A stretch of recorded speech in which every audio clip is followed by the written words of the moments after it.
श्री कृष्ण कहते हैं जो होता है अच्छे के लिए होता है। कई बार जीवन हमें ऐसे मोड़ पर लाकर खड़ा कर देता है जहां हम खुद को असहाय और हारे हुए महसूस करते हैं। हम सोचते हैं कि हमारे साथ ही ऐसा क्यों हो रहा है, लेकिन सत्य यही है कि जो कुछ भी होता है वह अच्छे के लिए ही होता है। अगर कोई सपना टूटता है तो समझो कि नया सपना संजोने का समय आ गया है।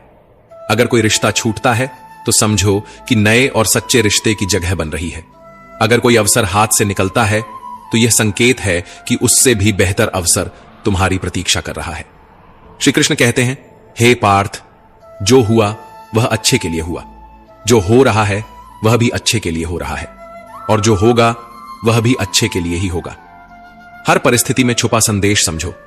जब पक्षी का घोंसला टूटता है तो वह उड़ने को मजबूर हो जाता है और यही उड़ान उसे ऊंचाइयों तक ले जाती है। जब कोयले पर दबाव पड़ता है तभी वह हीरा बनता है। जब रात सबसे काली होती है तब सूरज निकलने वाला होता है। श्री कृष्ण कहते हैं, जीवन अपने आप सुंदर नहीं बनता, इसे संवारने के लिए हमें प्रार्थना, विनम्रता, त्याग और प्रेम जैसे गुणों को अपनाना पड़ता है। यह संसार नश्वर है परंतु हमारे कर्म अमर हैं। हर नई सुबह एक नया अवसर लेकर आती है, लेकिन जो बीत गया वह सिखाने के लिए था। जो आने वाला है वह बीते हुए कल से बेहतर होगा। बस इस विश्वास को कभी टूटने मत दो। चिंता करना केवल मन को व्यस्त करता है। इससे न तो कल की समस्याएं सुलझती हैं और ना ही आज का सुकून मिलता है। हम अक्सर वही खोने से डरते हैं जो हमारे पास होता ही नहीं। जो सच में तुम्हारा है वह कभी तुम्हें छोड़कर नहीं जाएगा, और जो तुम्हारा नहीं है वह लाख कोशिशों के बाद भी तुम्हारे पास टिकेगा नहीं। कभी गौर किया है, जो लोग सबसे ज्यादा मुस्कुराते हैं उनके दिलों में अक्सर सबसे गहरे जख्म होते हैं, क्योंकि इस दुनिया में हर व्यक्ति की सोच, उसका एहसास और उसका दर्द अलग होता है।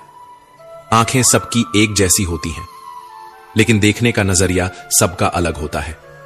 कुछ लोग तुम्हारी मुस्कान में तुम्हारी खुशी देखेंगे और कुछ लोग उसमें छिपे दर्द को भी पढ़ लेंगे। जीवन में किए गए अच्छे कर्म व्यर्थ नहीं जाते। जो भलाई तुम किसी के लिए करोगे वह किसी ना किसी रूप में तुम्हारे पास लौट कर आएगी। इसलिए सच्चे दिल से किसी के लिए कुछ अच्छा करने से कभी मत हिचकिचाओ। रिश्तों की बुनियाद प्रेम और विश्वास पर टिकी होती है, स्वार्थ पर नहीं।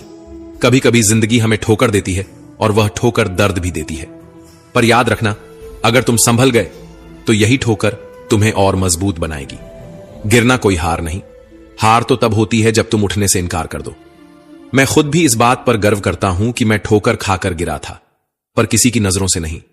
भगवान का शुक्रगुजार रहना ही जीवन का सही तरीका है, क्योंकि जब तुम शिकायत करते